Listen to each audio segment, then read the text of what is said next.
You know that feeling when you walk past a neighbor's porch in late July and their containers are still overflowing, spilling color over the rims, packed so full you can barely see the soil, and then you glance back at your own pots and wonder what went wrong.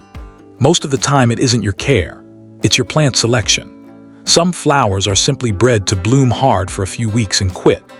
Others are bred to bloom relentlessly from the moment you plant them until the first frost takes them down.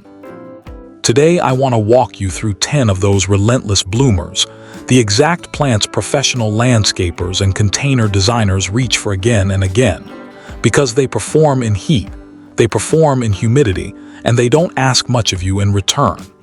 Stick around, because by the end of this list you'll know exactly what to plant this year. Plant 1. Wave and Supertunia petunias. Let's start with the plant that built the modern hanging basket industry almost single-handedly. Wave petunias and their close cousin the Supertunia, both varieties of Petunia ex hybrida, are the workhorses of container gardening. And if you've ever seen a basket so full of blooms you can't find a single leaf underneath, it was almost certainly one of these. They're grown as annuals in every USDA zone, though in zones 10 and 11 they can behave as short-lived perennials. The color range is staggering, from soft pastels and clean whites to deep velvety purples, fiery reds, and dramatic bicolors with contrasting veining. Trailing varieties can cascade a foot or more over the edge of a pot by midsummer, which makes them ideal for hanging baskets, window boxes, and the front edge of a mixed container where you want that waterfall effect. Give them full sun, at least 6 hours a day, and soil that drains well, because these are hungry, thirsty plants that punish neglect quickly. Water when the top inch of soil feels dry, and feed weekly with a balanced, water-soluble fertilizer. Skimp on feeding and you'll see the classic sign of a starving petunia: smaller flowers, more visible green foliage, and a general thinning out of the display. Newer Wave and Supertunia series are largely self-cleaning, meaning spent blooms shrivel and drop on their own, so you're not stuck deadheading every single flower by hand. That said, if your plants get leggy and stretched out by midsummer, don't be afraid to shear them back by a third. They rebound within a couple of weeks looking fuller than before. The one pest worth watching for is the tobacco budworm, sometimes called the petunia budworm, a small caterpillar that bores directly into unopened flower buds and eats them from the inside out. You'll notice small holes in the buds and petals, and sometimes tiny dark droppings on the leaves below. Because the caterpillar hides inside the bud, sprays are only marginally effective.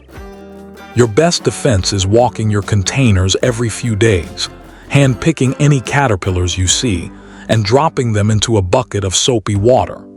It sounds tedious, but a 5-minute check a couple of times a week keeps the population from ever getting out of hand. If you're shopping at the nursery and feeling overwhelmed by the number of series available, know that the differences mostly come down to habit and vigor rather than quality.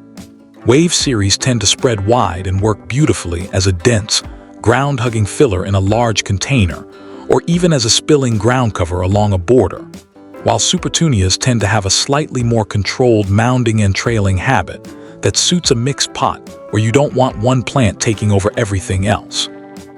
Either way, avoid planting petunias in the exact same container or bed year after year, since pest populations like the budworm can build up in the soil over repeated seasons. Rotating where you plant them, even within your own collection of pots, helps keep that pressure low. Plant 2. Calibrachoa.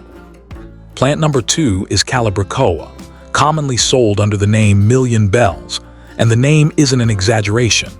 Picture a petunia that shrank in the wash, with hundreds of tiny trumpet-shaped blooms covering a plant so densely you'll struggle to see any foliage underneath. Botanically, it's Calibrachoa ex hybrida, a relative of the petunia but genetically distinct, and it's grown as an annual almost everywhere, thriving from spring through the first hard freeze. It's an outstanding choice for smaller pots, window boxes, and hanging baskets where a full-size petunia might feel like too much plant. And it comes in an enormous range of colors, including bicolors and cultivars with a dramatic dark central eye. Calibrachoa wants full sun, ideally 6 or more hours a day, and it's genuinely sensitive to overwatering. This is one of those rare plants where slightly underwatering produces a better bloom than overwatering does, because soggy soil quickly leads to root rot. Let the top of the soil dry slightly between waterings and make sure. Your container has excellent drainage. Feed regularly, since Calibrachoa is also a heavy bloomer that depletes nutrients fast, and watch for a couple of nutrient deficiency signs. If new growth looks pale and yellow, that's often an iron deficiency common in this plant, and a fertilizer formulated for acid-loving plants can correct it quickly. The main pests to watch for are aphids, spider mites, and thrips, all of which can be managed with insecticidal soap or neem oil applied to the undersides of leaves where they cluster. Powdery mildew, a white powdery fungal coating, can also show up if air circulation is poor, so avoid overcrowding your containers and try to water at the soil line rather than overhead. One bonus worth knowing: Calibrachoa is naturally deer and rabbit resistant, which makes it a smart choice if wildlife has been raiding your other containers. Calibrachoa also happens to be one of the easiest plants on this list to combine with others, since its fine texture and small flower size make it a natural spiller that never competes visually with a bolder centerpiece plant. It pairs especially well with Verbena, Lobelia, and Sweet Alyssum, all of which share its preference for full sun and consistent, moderate moisture. If you're building a layered container, think of Calibrachoa as the plant that softens the edge of the pot and ties the whole composition together, rather than the star of the show. Plant 3. Zonal Geraniums. Plant number 3 is the zonal geranium, technically Pelargonium exhortorum, and it's a plant that's earned its reputation over generations for good reason. Geraniums throw up dense, rounded clusters of blooms in reds, corals, whites, salmons, and pinks, often set against foliage with a distinctive darker zone marking on each leaf, which is where the name comes from. They're grown as annuals through most of the country, though gardeners in USDA zones 10 and 11 can keep them going year after year, and plenty of northern gardeners bring their favorites indoors over winter as houseplants to replant the following spring. Geraniums prefer full sun, but will tolerate a few hours of afternoon shade without sulking, which makes them more flexible than people often assume.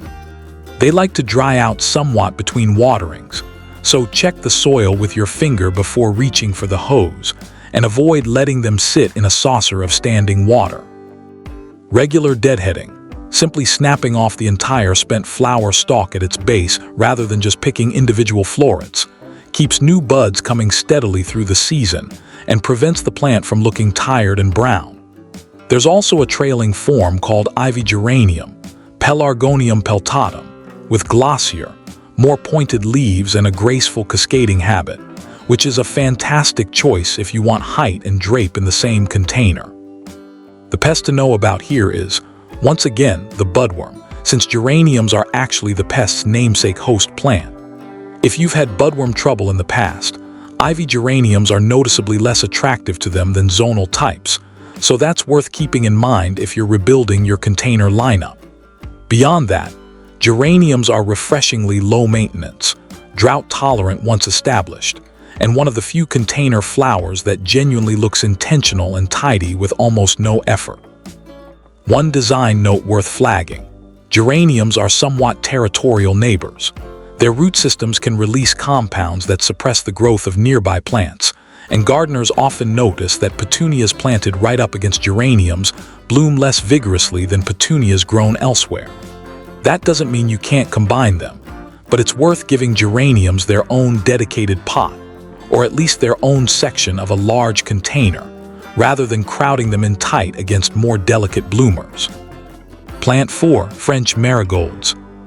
Plant number 4 is the marigold, and specifically I want to point you toward French marigolds, Tagetes patula, for containers, since they stay compact and bushy rather than sprawling the way their larger cousin, The African marigold tends to. Marigolds bring that unmistakable gold, orange, yellow, and burgundy color palette, and they are about as low maintenance as flowering annuals get. They're drought tolerant once established. They shrug off intense heat without complaint, and they bloom from the day you plant them until the season's first frost with barely any fuss. As a bonus, marigold foliage releases a scent that naturally discourages certain pests, including aphids and some species of nematode, which makes them a smart companion plant if you're growing herbs or vegetables in nearby containers. Full sun and average watering are all they ask for. One thing worth knowing if you're mixing them into a combination container: marigolds are vigorous nutrient competitors, so if you're pairing them with a more delicate feeder like a petunia, keep an eye on the petunias perform. Ants and be ready to supplement its fertilizer separately, or simply give marigolds their own dedicated pot where they can do what they do best without crowding anything out. Deadheading isn't strictly required since marigolds will keep producing regardless, but removing spent blooms does noticeably improve the plant's appearance and can extend the size and quantity of new flowers. Snip just below the spent flower head, back to a leaf junction, and new buds will follow within a week or two. Marigolds are also refreshingly free of serious pest and disease problems compared to most of the other plants on this list, which is part of why they've remained a go-to choice for beginner and expert gardeners alike for generations. If you have a larger container or want a bolder statement, African marigolds, Tagetes erecta, are worth considering as well. They grow taller, often up to 2 feet, and produce big, pompon-like blooms in solid gold and deep orange, rather than the smaller bicolor flowers typical of French types. They need the same full sun and average water as their French cousins, but their larger size means they're better suited to anchoring a bigger pot rather than filling a small one. Plant 5. Angelonia.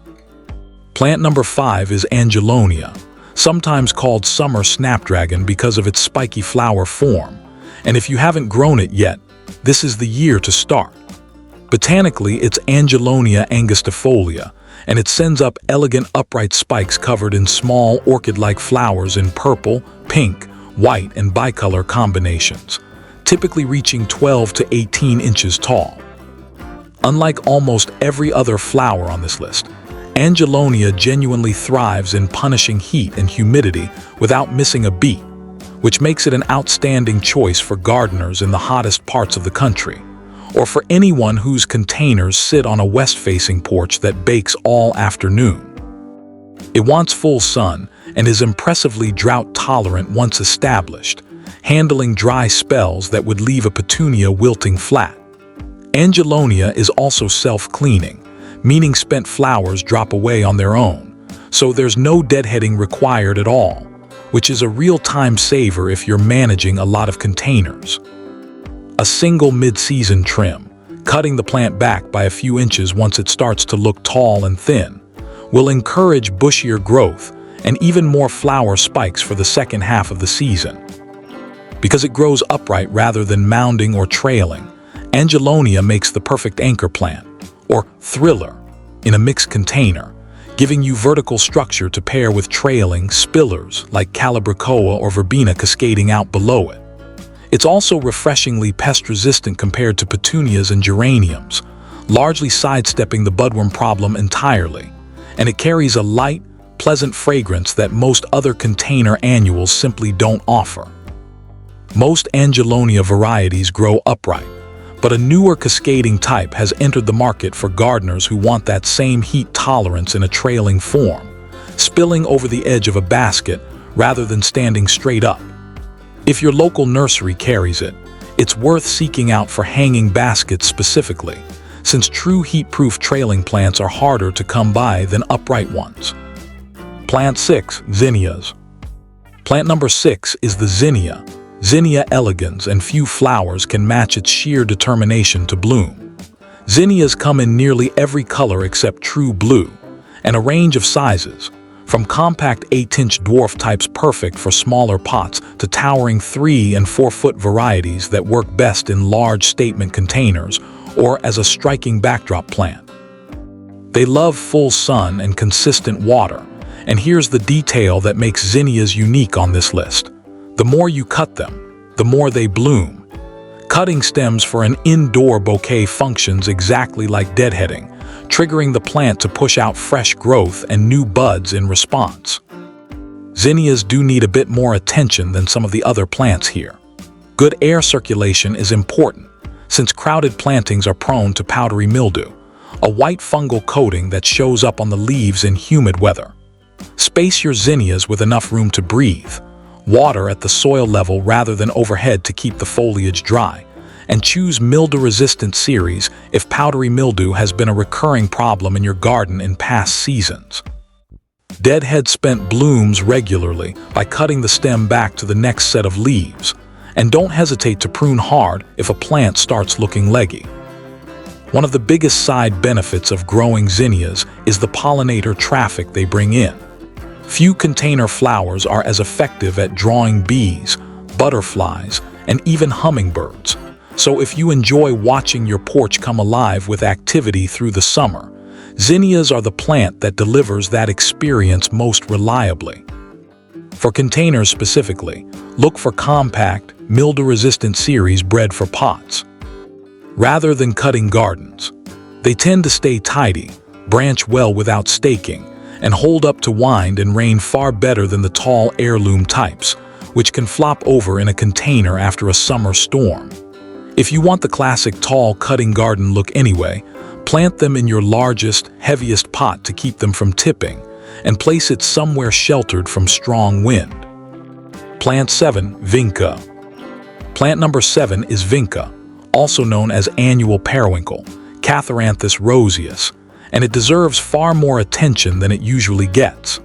Vinca is a genuine heat and drought powerhouse, holding its glossy, deep green foliage and steady stream of 5-petaled blooms through conditions that would stress out most other annuals on this list. Flowers come in white, shades of pink, deep red, and lavender, often with a contrasting darker eye at the center, and the plant stays relatively compact, typically 6 to 18 inches depending on the variety, which makes it forgiving for gardeners who don't want a plant that needs constant trimming or staking. The one thing Vinca insists on is excellent drainage. It is notably more prone to root and stem rot in soil that stays wet than almost any other annual on this list. So this is a plant where you genuinely want to let the soil dry out between waterings rather than keeping it consistently moist.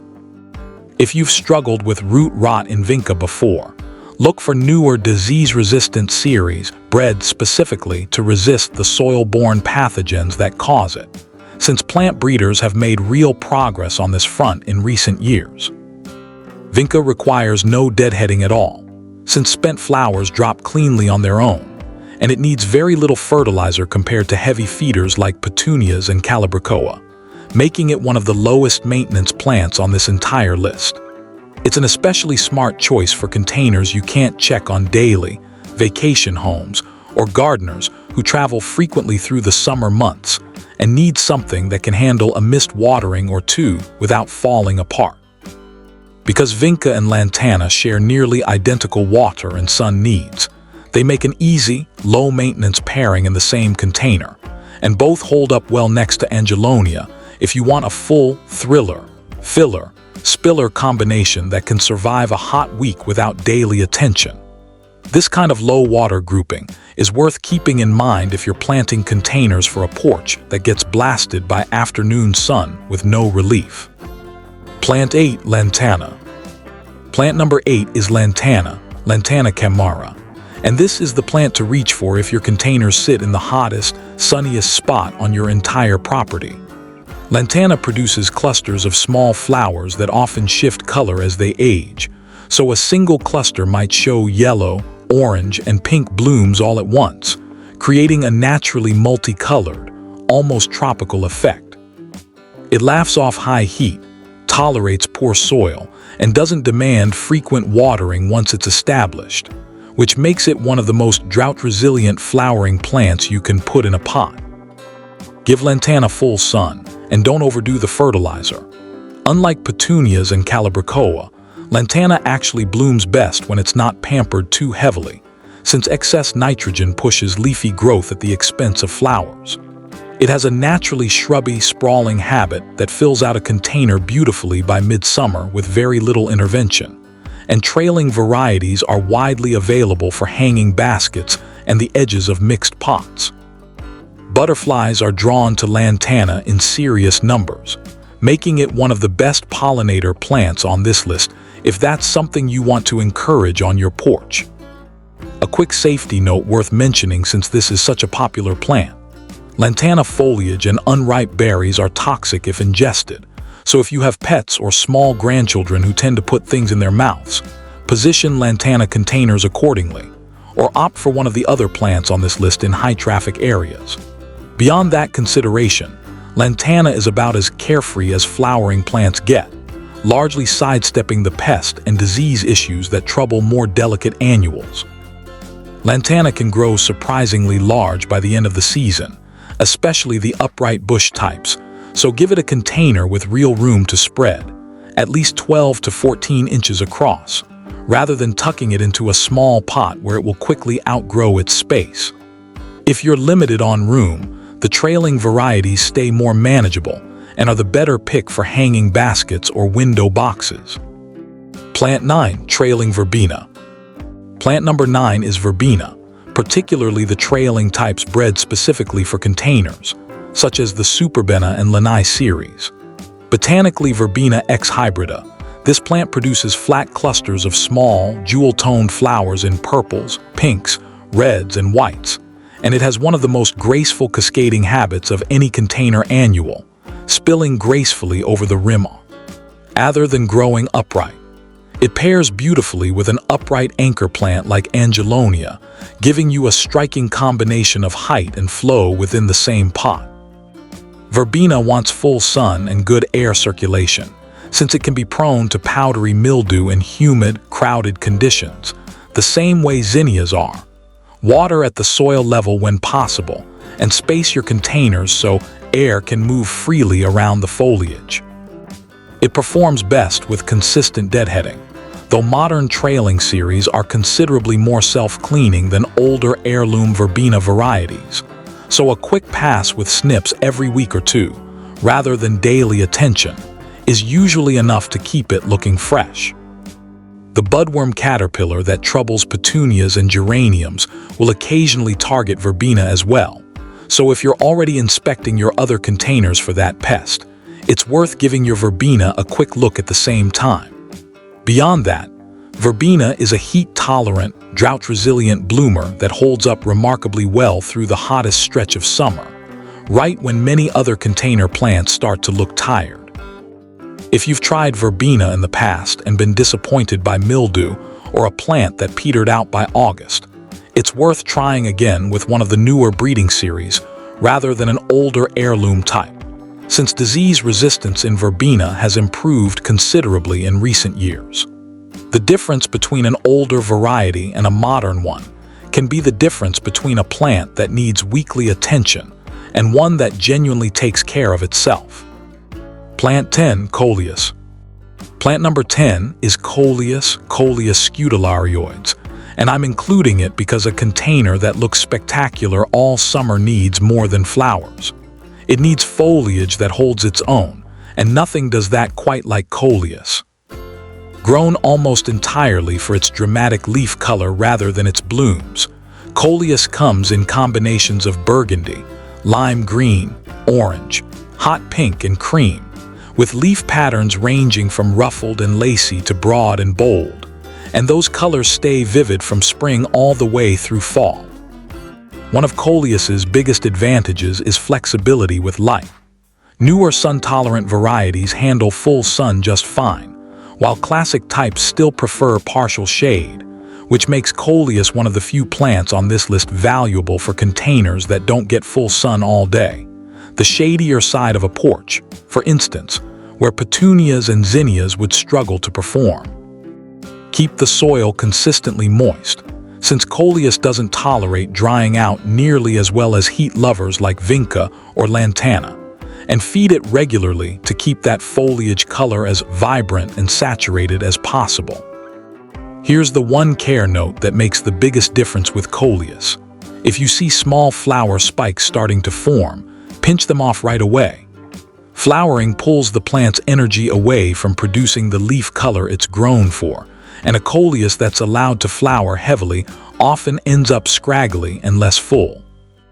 A few seconds with your fingers every week or two, nipping off any flower buds as soon as you spot them, keeps the plant bushy, compact, and putting all of its energy into the foliage display that makes it such a valuable filler plant in any container combination. Coleus is also one of the easiest plants on this list to propagate for free.